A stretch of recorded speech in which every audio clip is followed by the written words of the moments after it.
Okay, guys, this is it. The last issue of the Man of Steel miniseries. I hope you guys have enjoyed my reviews of this series. The last issue was definitely a longer review, but I'm going to try to keep this one pretty short, which should be kind of easy. This one wasn't as bad as the last one, although it definitely doesn't live up to the first three. So, in this issue, um, I don't know, things get wrapped up, but it's more of a setup. It's more of a setup for the future Superman stories, which I get it, I understand, but typically like a miniseries is kind of like self-contained where okay, you see what happened. I mean, okay, so let me back up. I knew from the very start that this was going to be a setup miniseries, but traditionally speaking, a miniseries is a self-contained story that just introduces a new side of a character, introduces a whole new character or event or something like that, and then um, you see the effects of the miniseries, but it's not like you have to read the miniseries to know what's going on in the ongoing series, if that makes sense. In this case, people will probably, like, if they start with Superman #1 in Action Comics 1001, I don't know how well you'll be able to tell what's going on if you haven't read the Man of Steel series. If you're a Superman fan, let's be honest, you're going to have read this because there hasn't been a Superman book besides this since April. So you really didn't have a choice. Excuse me. But oh gosh, I should probably edit that cough out, but I don't know if I feel like it. Anyway, so I realized I misspoke on issue 3. It was not the only cover to have something to do with the interior. This one actually does too, because it has Rogol Zaar on it. Whoop-de-doo. Alright, so, they did kind of change this one a bit. The artist, all the others had started out with like a round object, like it was the Earth. Well, it was, let's see, it was Krypton, Earth, Rogol Zaar's eye, and I don't remember what the other ones were, but I mean, this is still like a circular thing, but it's a little bit different from the others. Just small side note. So yeah, they're all debating about whether John should go or not.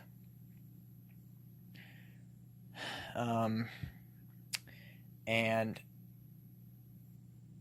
Lois says, he's fine. Look at him. He's adorable. He has things to work on. Everybody does. He's fine. And then John says, then why do I grow up to kill millions of people? Millions of people. Oh, by the way, I want to read these, especially the Superman one. I don't know about this Nightwalker one.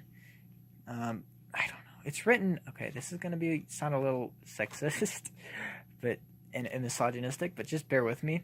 I don't think women should be writing Batman. Call me crazy, but I don't know how well a woman can get inside the head of a man, especially this kind of a man who is just filled with darkness and rage. I don't know how much women can understand the male rage. Male rage. Yeah, like that kind of rage that you have. It's almost completely consuming. You feel like you could just go and beat everyone in the world up. You're so angry. You just want to, man, you just want to rip something apart. I don't know how well Mary Lou is going to be able to get that kind of rage into Bruce Wayne. We'll see. But I am interested, and it is a novel, which is always cool. Like, it's not even illustrated; it's an actual book. Same with this, well, all of these, but the Superman one looks good too. Anyway, just a little side note there.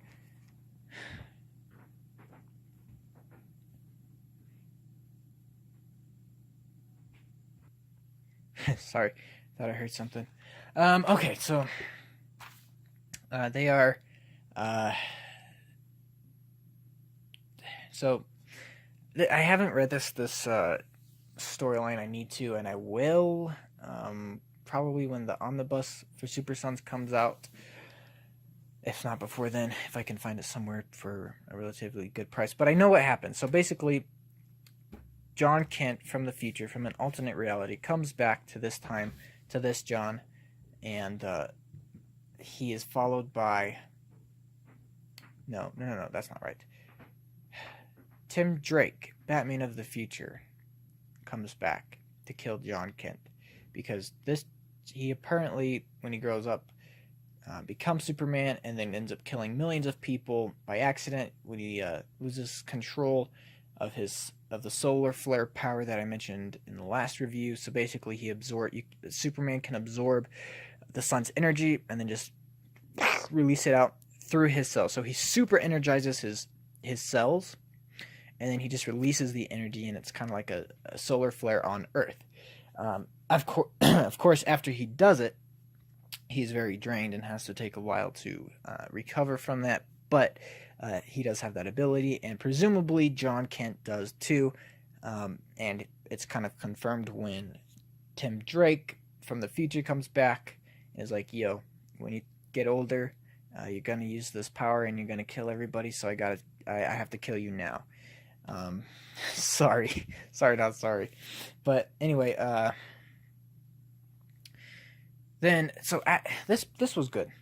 Issue 6 definitely was a bit better at not making John a brat. I'm still upset about what we saw in issue 5, but forgetting that for a moment, there's a good scene here where Superman is like, okay, yes, you may have seen that version of you may exist, that timeline may exist, but we can't worry about all the different realities and timelines. You have to focus on what is, in here, in your heart, and what you put out there. You worry about you, not the other you, or the other you, or the guy who looks like you a bit, but he has a big goatee, so we know he's really the evil you. So basically, Superman's saying, look, don't worry about who is claiming to be you in the future. Don't focus on being the best version of you that you can. Do what's right, and that version of you will never come to pass in this reality. Basically, is what he's saying. So that's all well and good, and it was a good scene.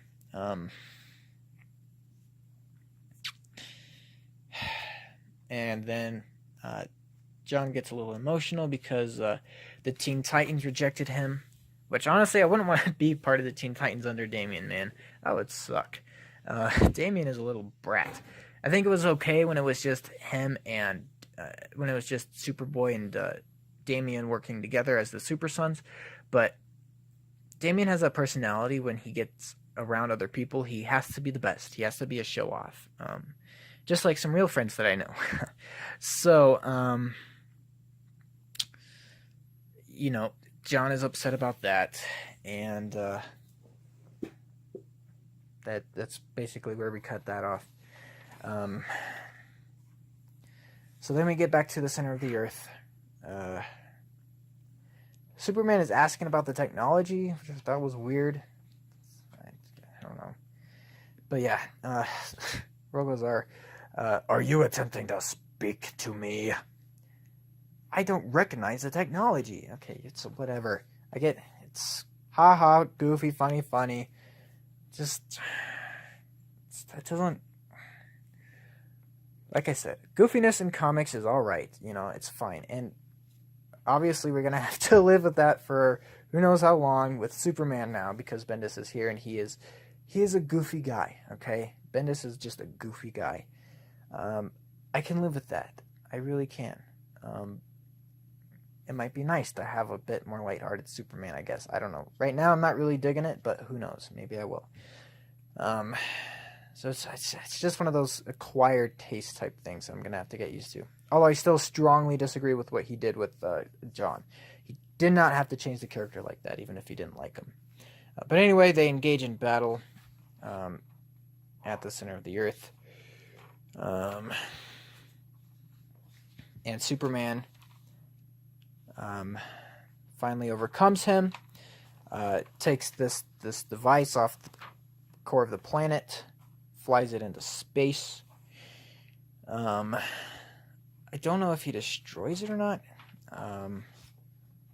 He just kind of lets it go. All right, so yeah, he flies it up into space, and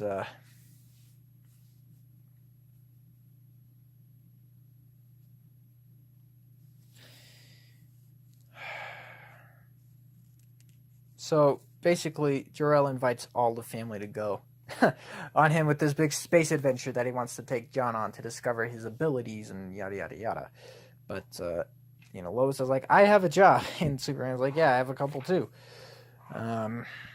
So they cut back and forth between the battle between Rogol-Zar and the debate on whether or not John is going to go with Jor-El. So yeah, they're fighting. Rogol-Zar comes up to space. He's only like a few seconds behind Superman. They start fighting in space, and it cuts back to them debating. Lois gets a text from a lawyer saying, hey, we have 2 book deals. The first one is going to be about my Daily Planet greatest hits, blah, blah, blah. The second, I get to choose what I want to write about. So this will be the second. I don't know how well. I mean, hey, you know what? Even if she lists it under fiction, if it's if she has some cool adventures in space, that'd be cool. So anyway, what happens to Lois is she decides to go with John and Jor-El to look after John, and to write a book, basically. Of course, Superman doesn't really like that at all. Cut back to space, fighting. Lots of fighting, which is good. This is action. I like the action. It just doing like when it cuts back and forth between the action and the flashback of what happened with the family. I get it. It's dramatic, but it is just it's a bit to follow. It's a bit to follow. So yeah, they all fly. Superman flies up.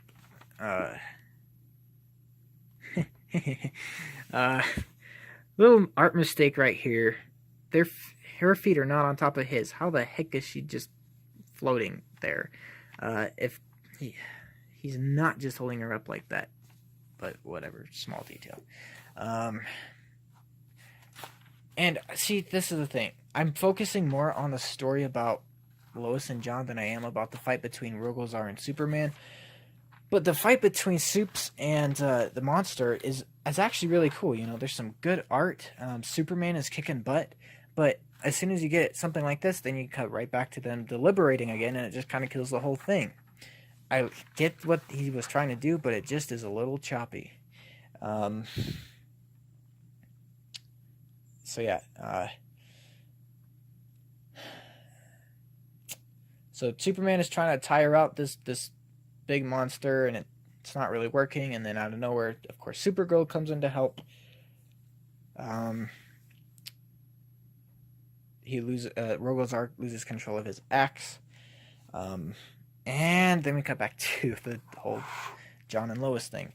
Of course, Superman is like, look, if anything at all, if there's even one scratch on either of them, you're gonna die, basically.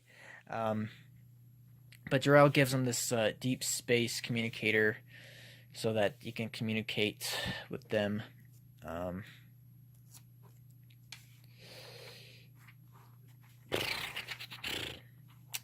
So that is cool. Jor-El is apparently still, has a heart for his son. So yeah, Superman's gonna stay on Earth, and Lois and John are gonna go on Jor-El with this space adventure. This is a really cool spread right here by Ivan Reis. For Superman #1. I'm looking forward to this, and I will definitely follow it for the first story arc. I'm thinking I'm gonna like it. I hope I do, and hey, if I don't, I will just unsubscribe. I'll still have Action Comics to get Superman from, even though it'll still be by Bendis. it'll be a different aspect of Supes. So yeah, it's a really good art here with Superman fighting Rogolzar again. It's just a little distracting to have all this other stuff going on around. But luckily for, well, I don't know if luckily, because it's not really a permanent fix, but Kara brought the Phantom Zone projector, so she projects him into the Phantom Zone, which, as Superman says, is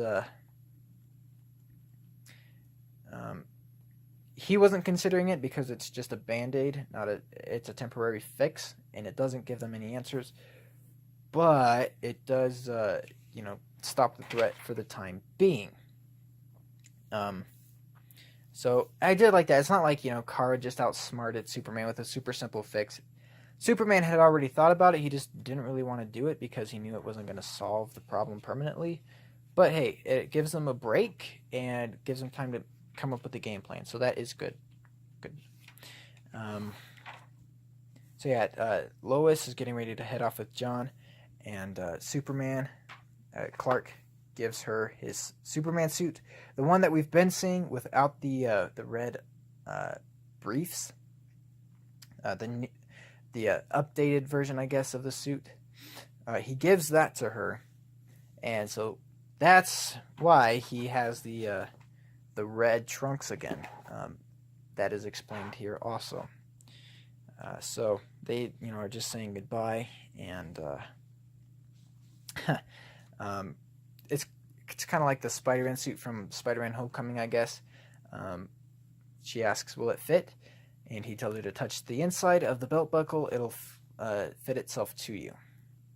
And then she asks, what are you going to wear? And then he says, I'll find something. So, of course, that's his old suit. So that was cool. That was a cool little bit right there. So, yeah, he's flying through the Phantom Zone. And they're back at the Fortress of Solitude. And the Justice League is there, too. They're having a really nice memorial for Kandor. This was a really cool scene. All of them grieving for this lost city that, had no chance to protect themselves. Just very nice scene right there. So, yep, they leave. John and Lois leave. And they go back to space. And so the last thing we leave off with, the last thing we see with Superman is him in John's room. But then we go back to the Metropolis Firehouse. And this little, I don't know if he's little, but this boy, teen, whatever, comes to the fire chief and says, well, I saw who set the fires. I saw who did it. And, of course, she's like, who? It was Superman. I saw him. I don't know why he did it. I thought he was doing it for a good reason. But on TV, they said no. I saw him. So, mystery, why is Superman being framed? Probably, but I guess we'll find out in Action Comics number 1001 and Superman number 1, which will be on sale next month. Sorry, that was a long review again as well. I apologize. But everything was kind of wrapped up in this. So right now, Rogolzar is in the Phantom Zone.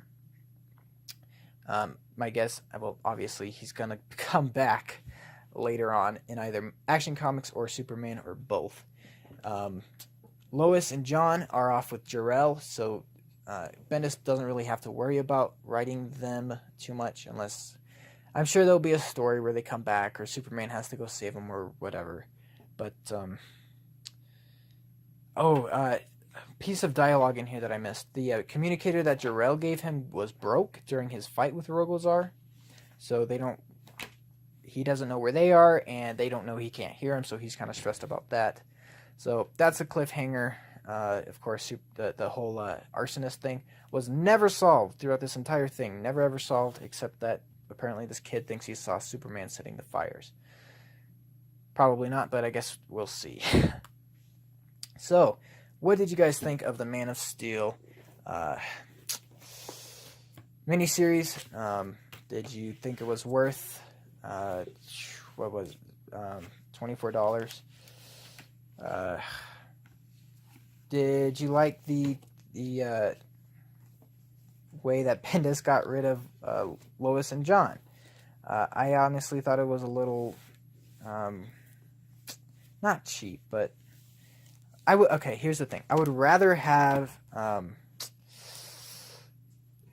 John gone and out of the series than have him in it, but be written terribly.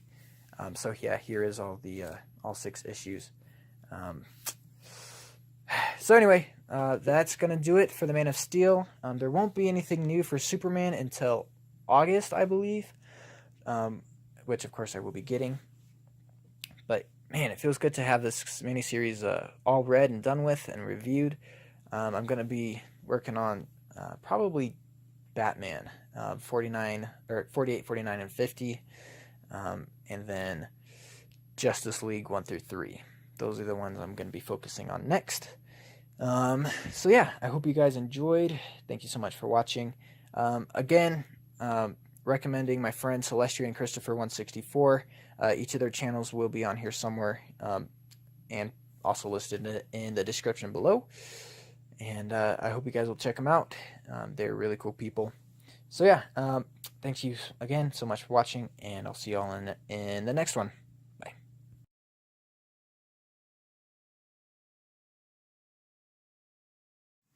Hey everyone, sorry for the weird last minute after credit segment real fast, but the title of this video is going to be I Wasn't Harsh Enough on This Book, because I just watched Diversity in Comics review on this one, and I realized I let this one off way too easy. I think the reason why is I just was tired from reviewing 2 through 5, and I had spent a lot of time on number 5, and I just wanted to get this one done, so I kind of skimmed over stuff that was just needed to be called out, needed to be called shenanigans on. So the first thing that's a huge problem in here is John Kent is still a little brat piece of trash, like he was in issue 5. And another thing, this book was stapled weird. Like that was cut off a little bit weird. But anyway, so in the last issue, John, who's like 7, 8, 9, maybe 10. I don't think they've really ever explicitly said how old he is, but he's definitely younger. Even if he's in middle school, it's like, okay, until you're really 15, 16, until you get into high school, you really the only decisions that you make is what you do when you play with your toys. That's pretty much it. Until after you get into high school, it's not up to you, man. So that is annoying. And John, who Zach from the NC calls the Super Son, was a really good character, written really well by Peter J. Tomasi, like I already said. But he just Bendis just totally ruined him. And there could be, there could be an interesting story about him being all freaked out about, not being accepted by the Titans. And by the way, so there's a panel in here. So John says, they didn't accept me. Superman asks who, and John says, the Titans. And Lois says, the Titans of the Teen Titans. Okay.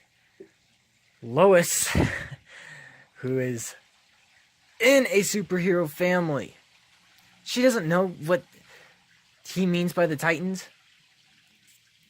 Like, are you really that disconnected from your son's life that you don't know he was rejected by the Teen Titans? No wonder this guy has emotional problems. And again, this is Bendis doing this.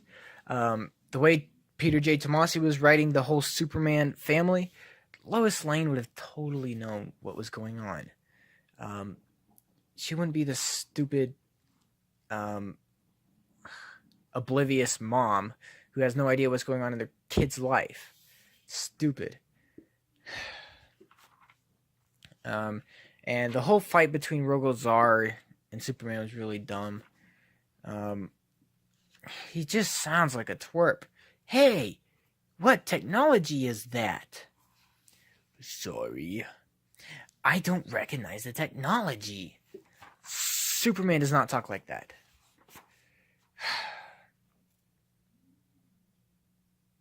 You know, it's the sincerity that gets me. You're very sincere in your hate for me just because of who you think I am. The sincerity, I feel sad for you. That is not how Superman talks.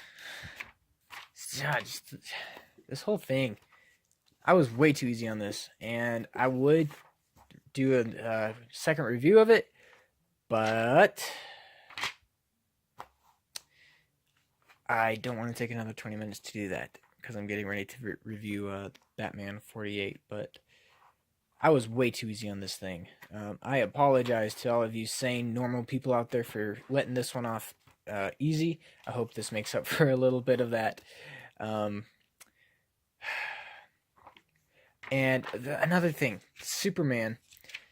Okay, so Rogol Zaar is supposedly responsible, as far as Superman knows, supposedly responsible for the death of 99%, I guess. I don't know how many Kryptonians are still alive. Maybe like 99.5% of killing Kryptonians. Of killing 99.5% of Kryptonians. And he's just throwing him into space? He's trying to choke him? No. Superman would be just all chains are off. He would just be obliterating this guy. This is the only panel that actually shows what should be happening. The rest of this little, just bang, pop, boom fight is just not cutting it. It needs to be just full fury. And then to just have him projected into the Phantom Zone to be saved for a future story? No, Superman would have ended this guy. Just totally ended him. So that's stupid too. Yeah, this book just sucked a lot more than what was shown in the video you all just watched. So I apologize for the misleading review. I do not recommend this one at all. I still think 5 was worse because we saw a lot more of the bratty John and the dysfunctional family that wasn't dysfunctional until Bendis came in. But now it is. And I don't know. I hope so hard that Action Comics is better. I'm really leery now. And I hope Superman is better too, because I'm planning on getting that. I'll follow it for a story arc, and if it's totally garbage, I'm going to drop it. I'm still going to stay subbed to Action Comics, because that is one I will never be unsubscribed from.